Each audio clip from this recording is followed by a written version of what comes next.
The Hand Look Quilt Stitch, stitch number 38, is a unique stitch.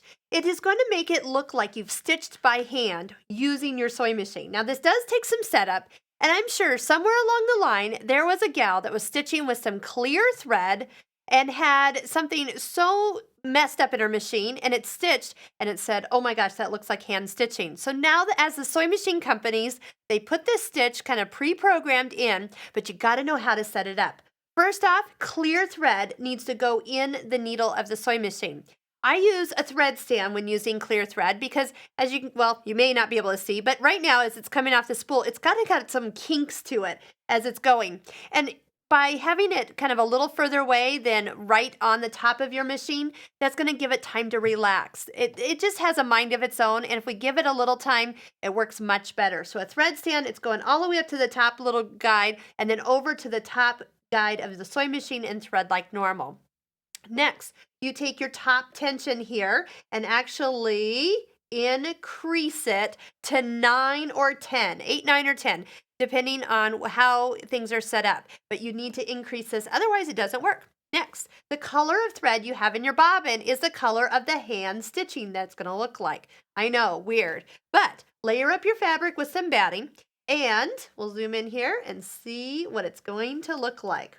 So with the stitch selected, we're going to find that it has a unique sequence here. As it stitches, we're going to find that it has a forward and back sequence to it. It kind of goes forward a couple times, it comes back and locks, and then goes forward again. But because the tension is so tight on top, it drags the bobbin thread, which is the color that we have selected, and puts it as a stitch on top.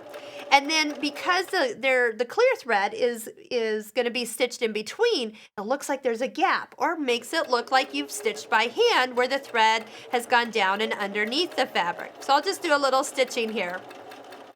You got to wait to see this. Okay, we'll stop with the needle down.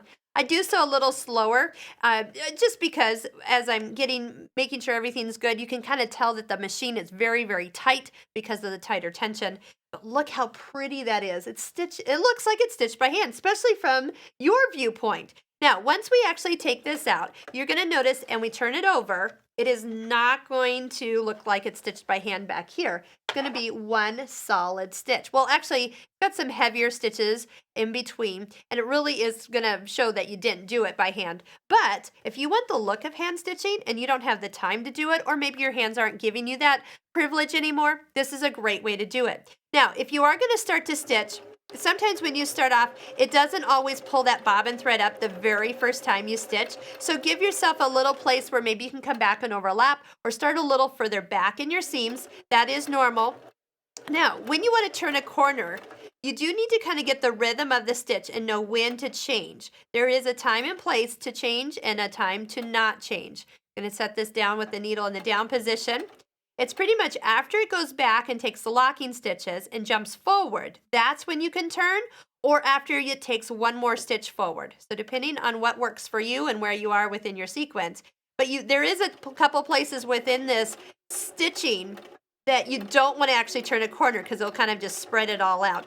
So definitely just kind of get an idea, a rhythm for this stitch, and then at any given time you can turn a corner or kind of work around some curves there. It is kind of neat. And I know we don't use it as much these days, but it is a stitch you have on your machine.